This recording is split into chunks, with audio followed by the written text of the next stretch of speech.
Do you want to know how you can change language on your Temu account?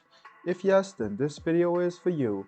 Hello and welcome to Tech Helpline. It's your host back again with yet another interesting tutorial video. In this video, I'm going to teach you how you can change your language in Temu. Go ahead and open Google on your Chrome or Edge browser and then search for Temu. Now click on the first link which appears on your screen. What you need to do is go to the right corner, hover around this language section, and you can see some of the languages like English, Spanish, French, Portuguese, and Russian available.